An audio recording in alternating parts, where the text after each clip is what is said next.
be forever on fire. ಇನ್ನು ರಾಜ್ಯದಲ್ಲಿ ಗೃಹಲಕ್ಷ್ಮಿಯ guarantee ಯೋಜನೆಗಳು ಸಾಕಷ್ಟು ಸದ್ದು ಮಾಡ್ತಾ ಇದೆ. ಅನೇಕ ಉದಾಹರಣೆಗಳು ಇದೀಗ ಎದುರಿಗೆ ಬರ್ತಾ ಇದೆ. ಗ್ಯಾರಂಟಿ ಯೋಜನೆಯನ್ನ ತುಂಬಾ ಸದ್ಬಳಕೆ ಮಾಡಿಕೊಂಡಂತಹ ಅನೇಕ ಒಂದು ಉದಾಹರಣೆಗಳು ಇದೀಗ ಬೆಳಕಿಗೆ ಬರ್ತಾ ಇದೆ. ಜೀವಂತ ಸಾಕ್ಷ್ಯಗಳು ಬೆಳಕಿಗೆ ಬರ್ತಾ ಇದೆ. ಬಡತನವನ್ನ ಮರೆಸಿದಂತಹ ಸಿದ್ದರಾಮಯ್ಯ ಗೃಹಲಕ್ಷ್ಮಿ ಯೋಜನೆ ಬಡವರಿಗೆ ಅನೇಕ ರೀತಿಯಾಗಿ ಸದ್ಬಳಕೆ ಆಗ್ತಾ ಇದೆ. 2,000 ರೂಪಾಯಿ ಗೃಹಲಕ್ಷ್ಮಿ ಹಣ ಕೂಡಿಟ್ಟು ಮಾಂಗಲ್ಯವನ್ನ ಮಹಿಳೆಯೊಬ್ಬರು ಖರೀದಿ ಮಾಡಿದ್ದಾರೆ. ಅನಾಥ ಮೊಮ್ಮಗಳನ್ನ ಸಾಕೋದಕ್ಕೆ ಗೃಹಲಕ್ಷ್ಮಿ ಹಣ ನೆರವಾದಂತಹ ಒಂದು ಘಟನೆ ಕೂಡ ಇದೀಗ ಬೆಳಕಿಗೆ ಬರ್ತಾ ಇದೆ.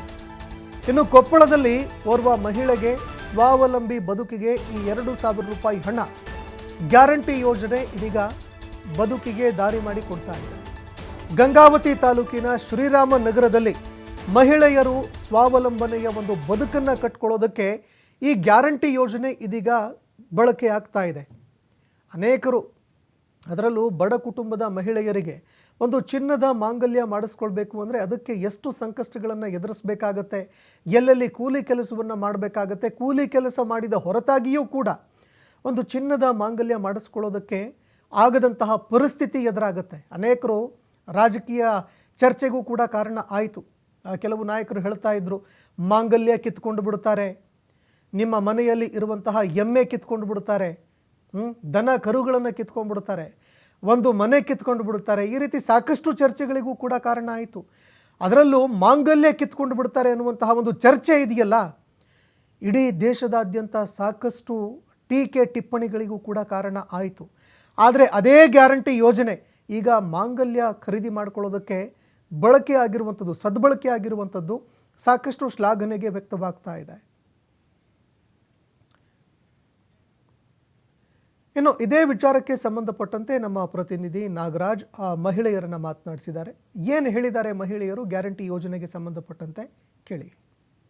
ಸಿದ್ದರಾಮಯ್ಯನವರ ಪಂಚ ಗ್ಯಾರಂಟಿಗಳು ಭಾಳಷ್ಟು ಬಡ ಮಹಿಳೆಯರಿಗೆ ಅನುಕೂಲ ಆಗಿರ್ತದ್ದು. ಅದರ ಜೊತೆಗೆ ಗೃಹಲಕ್ಷ್ಮಿ ಯೋಜನೆ ಅಂತಂದರೆ ಅದು ಭಾಳಷ್ಟು ಬಡ ಮಹಿಳೆಯರಿಗೆ ಬೇರೆ ವೈಯಕ್ತಿಕ ಜೊತೆಗೆ ಬೇರೆ ಬೇರೆ ಒಳ್ಳೆಯ ಕಾರ್ಯಕ್ಕೆ ಕೂಡ ಉಪಯೋಗ ಇರುವಂಥದ್ದು. ಅದರ ಜೊತೆಗೆ ಏನು ಕೊಪ್ಪಳ ಜಿಲ್ಲೆಯ ಗಂಗಾವತಿ ತಾಲೂಕಿನ ಶ್ರೀರಾಮನಗರದ ಮಹಿಳೆಯರು ಇದೀಗ ಆ ಗೃಹಲಕ್ಷ್ಮಿ ಹಣ ಬಂದಂಥ ಹಣದಲ್ಲಿ ಸ್ವತಃ ಏನಂದರೆ ತಂದೆ ತಾಯಿ ಇಲ್ಲದ ಮಕ್ಕಳಿಗೆ ಅದನ್ನು ಅಕೌಂಟಿಗೆ ಹಾಕಿ ಜಮಾ ಮಾಡಿರುವುದು, ಅದರ ಜೊತೆಗೆ ಮಾಂಗಲ್ಯವನ್ನು ಬಂಗಾರದ ಮಾಂಗಲ್ಯ ಖರೀದಿ ಮಾಡಿರುವುದು, ಅದರ ಜೊತೆಗೆ ಒಂದು ಕಿವಿ ಯೋಲನ್ನು ಕೂಡ ಖರೀದಿ ಮಾಡಿರೋದು. ನಮ್ಮ ಜೊತೆ ಇವತ್ತು ಮಹಿಳೆಯರಿದ್ದಾರೆ, ಜೊತೆ ಮಾತಾಡ್ಕೊಂಡು ಹೋಗೋಣ. ಅಮ್ಮ, ಈಗ ತಾವು ಕೂಡ ಕಿವಿ ಓಲೆ ಇದ್ದಿಲ್ಲ ಇಷ್ಟು ದಿನ, ಸಿದ್ದರಾಮಯ್ಯ ಅವರು ಬಂದ ಹಣದಲ್ಲಿ ನಾನು ಕಿವಿ ಓಲೆ ಖರೀದಿ ಮಾಡಿದ್ದೀನಿ ಅಂತ ಹೇಳಿದ್ರಿ. ಏನು ಸಮಸ್ಯೆ ಇತ್ತು ಮೊದಲಿಗೆ, ಇವಾಗ ಹಣ ಬಂದ ಮೇಲೆ ಏನು ಖರೀದಿ ಮಾಡಿರೋಂಥದ್ದು? ಸಿದ್ದರಾಮಯ್ಯ ಸಾರ್ ಹಾಕಿದ್ದು ರೊಕ್ಕ ನಾವು ಕಿವಿಗಳು ಮಾಡಿಸ್ಕೊಂಡೀವಿ. ತಿಂಗಳಿಗೆ 2,000 ರೂಪಾಯಿ ಹಾಕಿದ್ವು. ಈ ಉಳ್ಕಿದ ರೊಕ್ಕ ಹುಡುಗರು ಓದ್ಸಾಕ ಅಕೌಂಟ್ನಾಗ ಜಮಾ ಮಾಡಿ ಓದ್ಸಾಕ ಬಟ್ಟಿ ಪಟ್ಟಿ ಎಲ್ಲ ಮಾಡ್ಕೊಂಡೀವಿ. ಅಲ್ಲ, ಈಗ ಅದ್ರ ಜೊತೆಗೆ ಮೊದಲಿಗೆ ಈಗ ಏನಂದರೆ 2,000 ರೂಪಾಯಿ ಬರೋ ಮುಂಚೆ ಹೆಂಗಿತ್ತು ಪರಿಸ್ಥಿತಿ, ಹೆಂಗಿತ್ತು, ಹೇಗೆ ಏನು ಕೆಲಸ ಮಾಡಿ ಬಡವರಾಗಿದ್ದೀವಿ. ಸಿದ್ದರಾಮಯ್ಯ ರೊಕ್ಕ ಹಾಕಿದ್ದ ಆವಾಗ ಮುಂಚೆಕ್ಕೆ ನಾವು ಬಡವರಾಗಿದ್ದೀವಿ.